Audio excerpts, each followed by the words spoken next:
warahmatullahi wabarakatuh. Saya Rizka Nisa Zahra dari kelas 9. Di sini saya akan menjelaskan tentang konflik Aceh. Latar belakang masalah dari konflik Aceh bermula dari beberapa faktor utama, termasuk penganiayaan historis, perbedaan pendapat terkait hukum Islam, ketidakpuasan terhadap kekayaan sumber daya alam Aceh, dan peningkatan jumlah orang Jawa di Aceh.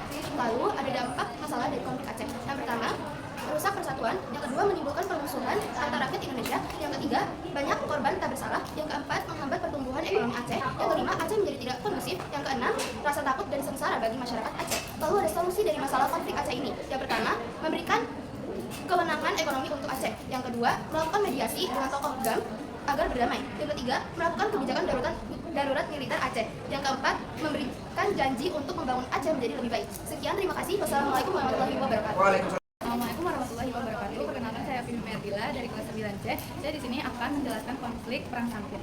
Latar belakang dari konflik Perang Sampit itu adanya perbedaan nilai dan budaya antara suku Dayak dan Madura. Ada beberapa faktor konflik sosial di Kalimantan. Yang pertama, ada perbedaan nilai dan budaya. Suku Dayak dan Madura memiliki kebiasaan yang berbeda-beda. Yang kedua, faktor sosial. Faktor sosial itu warga Dayak memiliki banyak pandangan negatif terhadap warga Madura. Terus yang ketiga, ada faktor ekonomi.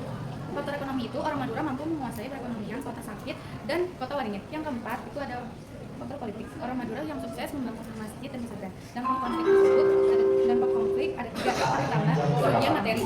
Kerugian materi itu banyak rumah, kendaraan, pasar, dan kantor rusak atau terbakar. Terus yang kedua itu ada korban jiwa.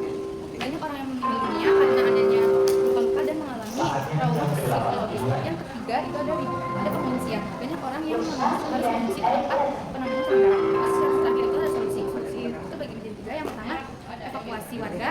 Evakuasi warga itu mengurangi potensi korban dan membangunkan. Terus yang kedua itu penangkapan provokator, memotong mata rantai aksi kekerasan. Terus yang ketiga itu rekonsiliasi, membangun kesepakatan damai antara kedua belah pihak.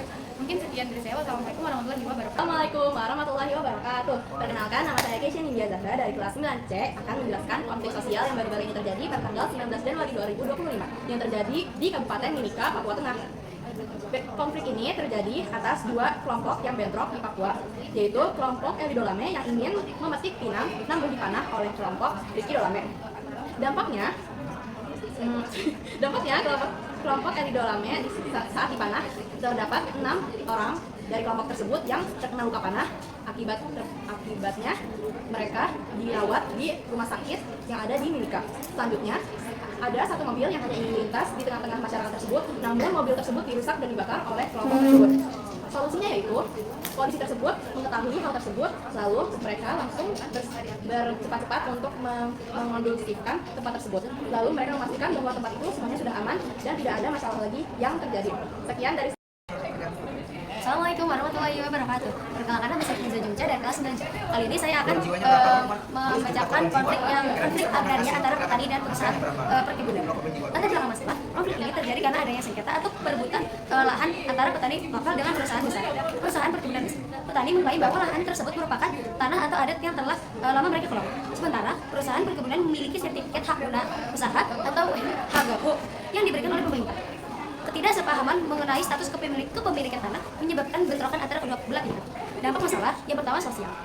Terjadi ketegangan antara masyarakat petani dan perusahaan besar berujung aksi demokrasi. Yang kedua, lingkungan. Pembukaan paksa menyebabkan kerusakan ekosistem seperti deforestasi atau pencemaran air dan tanah. Yang ketiga, ekonomi. Petani kehilangan sumber daya penghidupan mereka dan perusahaan mengalami hambatan produksi. Solusi masalahnya yang pertama, mediasi oleh pemerintah. Yang kedua, redistribusi lahan. Yang ketiga, pemberdaya petani. Yang keempat, penegakan hukum transparan. Sekian dari saya. Wassalamualaikum warahmatullahi wabarakatuh. Assalamualaikum warahmatullahi wabarakatuh. Perkenalkan, saya Nurul Karimsa dari kelas 9C. Pada kesempatan kali ini saya akan menjelaskan konflik sosial, yaitu pemberontakan PKI Madiun 1948. Latar belakang pemberontakan ini terjadi pada 18 September 1948. Pemberontakan ini terjadi karena beberapa tokoh PKI merasa tidak puas terhadap pemerintahan pusat. Pemberontakan ini banyak sekali memakan korban jiwa, termasuk Gubernur Jawa Timur FM Suryo. Bahkan tragedi ini masih tergolong catatan sejarah terkelam di tanah air. Dampak pemberontakan PKI Madiun 1948 yaitu yang pertama, terganggunya pembangunan. Yang kedua, aktivitas masyarakat terganggu. Yang ketiga, jumlah korban jiwa. Solusi pemberontakan PKI Madiun 1948. Pemberontakan ini baru berakhir setelah 3 bulan dengan kekalahan di pihak PKI. Salah satu upaya yang dilakukan pemerintah sehingga bisa memberhentikan pemberontakan adalah dengan melakukan sebuah operasi militer yang disebut gerakan operasi militer 1 yang bisa kita singkat menjadi GOM 1. Sekian yang bisa saya sampaikan. Assalamualaikum warahmatullahi wabarakatuh. Pada kesempatan kali ini saya akan menjelaskan konflik Ambon 1999. Atas datangnya yaitu konflik Ambon 1999 ini terjadi pada 19 Januari tahun 1999 sampai tahun 2002. Konflik ini terjadi karena adanya perbedaan etnis dan agama di antara masyarakat Ambon. Konflik ini sering dibilang sebagai konflik yang sangat kompleks. Kejadian ini sangat berdampak bagi banyak orang, di antaranya banyak rumah warga yang hangus terbakar, banyak warga yang mengungsi, terjadi segregasi wilayah berdasarkan identitas agama. Hal ini disebabkan oleh politik etnis karena masyarakat Ambon terdiri dari beberapa ras. Dampak dari konflik tersebut yaitu konflik Ambon 1999 atau konflik yang terjadi di kota Ambon memiliki dampak yang kompleks dan mendalam. Dampak tersebut meliputi yang pertama korban jiwa, yang kedua kerusakan harta dan benda, yang ketiga pengungsian. Solusi dari konflik ini yaitu perundingan, operasi militer, dan kebijakan rekonstruksi. Assalamualaikum warahmatullahi wabarakatuh. Perkenalkan, nama saya Mediana Putri dari kelas 9C. Di sini saya akan menceritakan konflik sosial yang terjadi di Aceh. Konflik ini terjadi karena adanya kesenjangan sosial dan ekonomi antara masyarakat asli Aceh dengan masyarakat pendatang. Latar belakang masalah ini yaitu Aceh memiliki sejarah konflik yang panjang, terutama perang kemerdekaan melawan Belanda dan konflik bersenjata dengan pemerintah Indonesia pada tahun 1976 sampai 2005. Konflik ini menyebabkan kerusakan infrastruktur, kehilangan nyawa, dan trauma psikologis bagi masyarakat.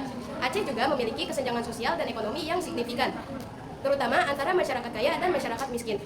Hal ini menyebabkan ketidakpuasan dan kefrustasian di kalangan masyarakat. Dampaknya yang pertama, banyaknya korban jiwa, yang kedua, banyaknya orang yang mengungsi, yang ketiga, kerusakan ekonomi, yang keempat, banyaknya pengangguran, dan yang terakhir, kehilangan kepercayaan. Solusi untuk masalah ini, yang pertama, diadakannya pendidikan dan pelatihan, terutama dalam bidang ekonomi, kesehatan, dan teknologi. Yang kedua, pengembangan ekonomi. Caranya mempromosikan industri lokal, meningkatkan investasi, dan memperluas akses ke pasar. Yang ketiga, dialog dan komunikasi untuk mencapai kesepakatan dan membangun kepercayaan. Sekian dari saya. Wassalamualaikum warahmatullahi wabarakatuh. Assalamualaikum warahmatullahi wabarakatuh. Perkenalkan, nama saya Cindy Novianti dari kelas 9C. Pada kesempatan kali ini saya akan menceritakan konflik sosial yang terjadi saat masa pandemi, yaitu Omnibus Law 2020. Omnibus Law ini terjadi pada Oktober 2020. Pemerintah Indonesia mengesahkan Undang-Undang Cipta Kerja atau Omnibus Law. Undang-undang ini bertujuan untuk meningkatkan investasi dan menciptakan lapangan kerja. Namun banyak yang mengkritiknya karena dianggap tidak memperhatikan hak-hak pekerja, lingkungan, dan masyarakat. Dampaknya adalah peningkatan ketegangan dan konflik antara kelompok-kelompok yang berbeda, peningkatan tekanan pada pemerintah untuk melakukan perubahan pada kebijakan ekonomi. Solusinya adalah perubahan kebijakan, peningkatan partisipasi masyarakat, dan komunikasi. Mungkin cukup sekian dapat saya sampaikan. Wassalamualaikum warahmatullahi wabarakatuh. Perkenalkan, nama saya Aurelia Tepanya dari kelas 9C. Kali ini saya akan menjelaskan konflik sosial di Aceh. Konflik ini bermula dari gerakan Aceh Merdeka yang diproklamirkan pada tahun 1976. Dia melakukan perlawanan terhadap pemerintah Indonesia dengan tujuan menjadikan Aceh merdeka. Konflik Aceh berlangsung selama 29 tahun, mulai dari tahun 1976 sampai 2005. Konflik ini akhirnya diselesaikan dengan perjanjian Memorandum of Understanding Helsinki antara pemerintah Indonesia dan GAM. Dari konflik sosial Aceh ini menyebabkan banyak dampak, diantaranya meningkatkan tingkat kemiskinan, penurunan rasa nasionalisme, rusaknya tata kehidupan, keretakan hubungan antara kelompok, dan perubahan kepribadian hidup. Konflik sosial Aceh diselesaikan mulai perjanjian damai Helsinki pada 15 Agustus 2005. Selain itu ada beberapa solusi lain untuk mengatasi konflik sosial, yaitu sosialisasi aturan dan regulasi tentang penanganan konflik sosial, membangun sistem peringatan dini untuk mencegah potensi konflik, mengembangkan sistem penyelesaian perselisihan secara damai, menghargai pendapat dan kebebasan orang lain. Nih, itunya, dokumentasinya. Sekian dari saya. Assalamualaikum warahmatullahi wabarakatuh. Perkenalkan, nama saya Silahaya Pemutia dari kelas 9C. Pada kesempatan kali ini, saya akan menyampaikan konflik sosial yang terjadi di lingkungan sekitar kita. Yang akan saya sampaikan pada kesempatan kali ini adalah konflik dengan tetangga. Konflik terjadi karena ada sebab. Latar belakang konflik dengan tetangga adalah masalah parkir, kebisingan atau suara bising, atau sampah juga bisa menjadi pemicu konflik dengan tetangga. Dampaknya, tetangga menjadi tidak nyaman, yang menyebabkan tetangga itu pindah rumah.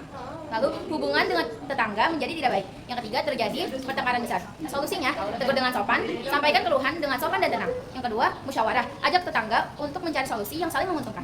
Yang ketiga, menghormati batasan, saling menghormati privasi dan batasan masing-masing. Mungkin itu saja yang dapat saya sampaikan. Kurang lebihnya mohon maaf. Wassalamualaikum warahmatullahi wabarakatuh. Assalamualaikum warahmatullahi wabarakatuh. Perkenalkan, nama saya Dina Priani dari kelas 9C. Di sini saya akan menjelaskan konflik Papua. Konflik sosial di Papua adalah beberapa bentuk konflik meliputi pembekuan, bentrokan senjata, dan protes terhadap diskriminasi. Terus latar belakangnya adalah Papua adalah wilayah yang kaya akan sumber daya alam dan budaya, namun masih menghadapi berbagai tantangan sosial, ekonomi, dan politik. Dampaknya, yang pertama adalah kemiskinan, yang kedua keterbelakangan pendidikan, yang ketiga kesehatan, yang keempat ketimpangan sosial, yang kelima konflik sosial. Lalu solusinya adalah yang pertama pendekatan dialog dan rekonsiliasi, yang kedua peningkatan kesejahteraan dan ekonomi, yang ketiga peningkatan pendidikan dan kesehatan, yang keempat penguatan otonomi khusus, yang kelima penyelesaian konflik dengan pendekatan humanis. Sekian dari saya. Wassalamualaikum warahmatullahi wabarakatuh. Waalaikumsalam warahmatullahi wabarakatuh. Assalamualaikum warahmatullahi wabarakatuh. Saya Talita Putri dari kelas 9C akan menjelaskan konflik budaya Bandung Lautan Api. Peristiwa Bandung Lautan Api merupakan konflik yang terjadi pada 23 Maret 1946 di kota Bandung, Jawa Barat, Indonesia. Latar belakangnya, pasukan Inggris tiba di Bandung pada 12 Oktober 1945 dan menuntut agar semua senjata api yang dimiliki penduduk diserahkan, kecuali untuk tentara keamanan rakyat. Hal ini menyebabkan ketegangan antara pasukan Inggris dan TKR. Pada 23 Maret 1946, pasukan Republik Indonesia memutuskan untuk membakar kota Bandung agar tidak jatuh ke tangan pasukan sekutu. Pembakaran kota dilakukan oleh pasukan TKR dan rakyat setempat, yang kemudian dikenal sebagai Bandung Lautan Api. Dampaknya, peristiwa Bandung Lautan Api memiliki dampak yang signifikan dalam sejarah Indonesia. Konflik ini menunjukkan kesediaan pasukan Republik Indonesia untuk mempertahankan kemerdekaan Indonesia dan menghadapi pasukan sekutu yang berusaha untuk menguasai kembali Indonesia. Solusinya, perundingan damai. Mencari solusi damai melalui perundingan antara pihak Republik Indonesia dan sekutu. Sekian dari saya. Wassalamualaikum warahmatullahi wabarakatuh. Waalaikumsalam warahmatullahi wabarakatuh. Assalamualaikum warahmatullahi wabarakatuh. Nama saya Naya Resyakrita dari kelas 9C.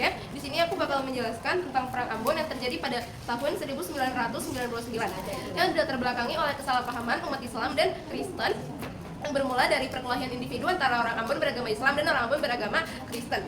Karena perbedaan etnik tersebut, konflik berubah menjadi konflik agama yang mengidentikan dengan identitas agama dan kelompok sosial kedua individu tersebut. Pada tanggal 19 Januari 1999, ketika semua umat Islam sedang merayakan hari akhir pada bulan puasa, disitulah mulai terjadi Perang Ambon di Maluku, Indonesia, antara seorang pengemudi angkutan umum beragama Kristen dan seorang pemuda Islam.